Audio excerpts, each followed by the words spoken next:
Now, because it's about 10 degrees warmer than it was forecast to be this morning, I decided it was time to wear a tie that acknowledged that it's still technically autumn.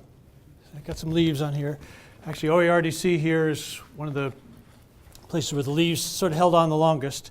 One of my stress relieving techniques when I do a lot of talks, presentations, small groups, is to go around and take photographs. You'll be subjected to some of my photographs, and fall color is one of my favorite ones, although we won't see a lot of that today. So the handouts on the left side of your packet are the ones that are mine, and I'll move my stuff over here. I'll be making reference to some of those soon.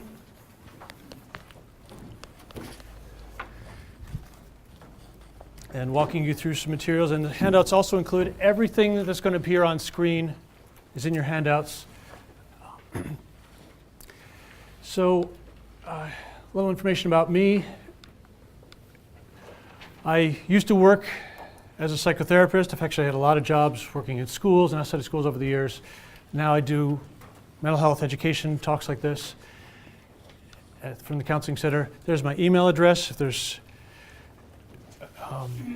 questions you have left over, even after the second talk I'm giving later today, that you want to ask me about, or if you have a group of people that you know that you would feel like could use a dose of part of this today, like I give talks just on suicide prevention, just on anxiety. So we're going to be covering these at a more surface level today, going more in depth if you join my small group in the afternoon. So I can definitely go more in depth if you need me to. So I want to clarify what we're talking about this morning, because this term stress, even financial stress, even farm financial stress, can mean a bunch of different things. And we had some feedback early on in the planning of this that maybe want to clarify some things. First of all, the subtitle, if you look at on your overall flyer, is Recognizing, Managing, Coping with Financial Stress. And that word coping sticks out for some people.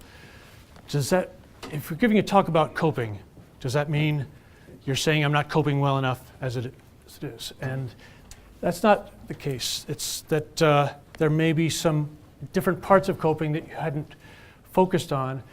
There may be some new options. And I hope generally what I'm going to do just this morning is give you some general principles, some ways of thinking about stress that will help you select the right coping strategies for you. Nothing we're going to do today is going to be perfect for your individual situation. To make the perfect coping plan, whether it's financial, legal consultation, or mental health consultation, is really a one-on-one process. So today it's just general options that may apply to some or most of you. And when we talk about managing stress, some people may say, well, that's saying that it's just that I'm not managing well when really the stress is out there. And that's not the implication here. So we've got when I did some research about this topic today, there's a lot of flyers, handouts, things on farm financial stress, but what they talk about is not something that I would have thought of as a mental health person. Here's one definition of farm financial stress. The inability to meet debt service payments include principal and interest. That's definitely not what I'm planning to talk to you about today. You've got other people helping you out with some of these general issues. Farm financial stress can be measured by examining characteristics of the family business, profitability, liquidity, solvency, and debt repayment capacity. That's not what we think about when we think of mental health. One more definition of farm financial stress that I came into: when the capacity of an individual or firm to adjust to the forces causing stress is exceeded.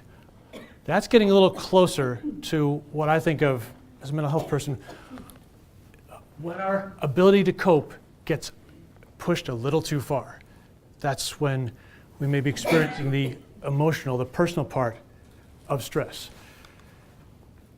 So the focus here in the next 40 minutes or so is that experience inside of you and how to manage it. And again, A lot of the rest of the day will be managing the external stuff.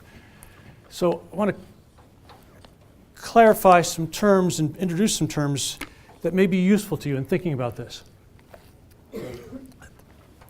that may not be part of our everyday vocabulary. I want to divide this topic of stress, this individual part, into two parts. When we divide it this way, I say divide and conquer because it's hard to manage it all at once when you keep going back and forth between these two parts. So we're separating it into the external stuff, the outside things that are happening, the things that are happening in the business part of your farm, the events that happened, whether it's a crop failure, prices for your products in the market going down, other issues that you say that gives me stress. I want to introduce the idea that that's the external stuff that you're having a response to. You probably noticed looking around that people have different responses to the same event. Say that there's a fire happening. Some people are paralyzed with fear. Some people are running toward the fire to do something about it. Some people are running away from the fire. That shows you that that fire didn't make those people have those responses. Those people had 3 different responses to the fire. Now, we don't have total choice about that. It's not like I should say, today I will run away from the fire, tomorrow I'll run to it. We have our instincts, our background, but sometimes if we plan in advance what response we're going to have to a stressor, we may have different stress responses. So the stress response is what happens inside of us and the actions that we take after we're exposed to a stressor. Some people may have a lot of worrying. Some people may have physical symptoms, aches and pains, irritability, disappointment, aggravation, anger, feeling like giving up. These are all responses that we may have. And the line I crossed out here, that these stressors give us these responses, that gives the external events total control of what's going on inside of you. And I don't want that to be the case. I hope by introducing these concepts, I introduce the idea that you have some amount of choice. Now, it's hard in the moment. The choice that you have really is by taking time in advance, at an event like this, to plan your response, to plan what I'm going to do in this situation.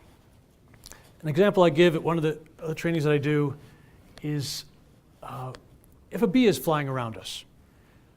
If we didn't plan in advance what our response would be, we might swat at the bee, which might make it more likely to sting us. But if we plan in advance, that's not what I want to do.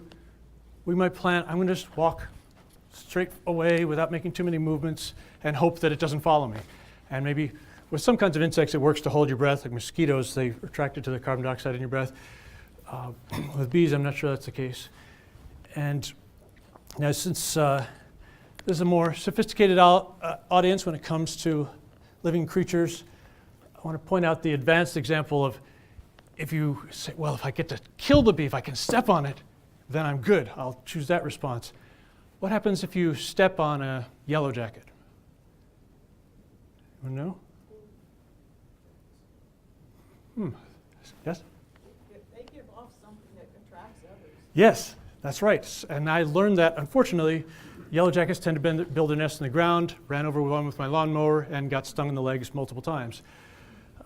So now that you have that information, you can plan in advance. Even though I feel like killing this yellow jacket so it won't sting me, I'm going to plan a different response.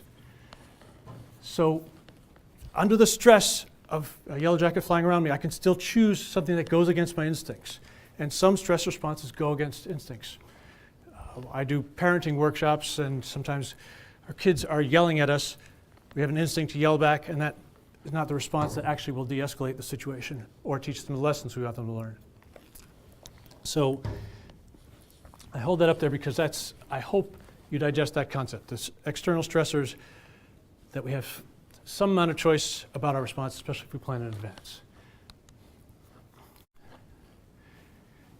And there's a way to keep in mind what those two factors are just graphically.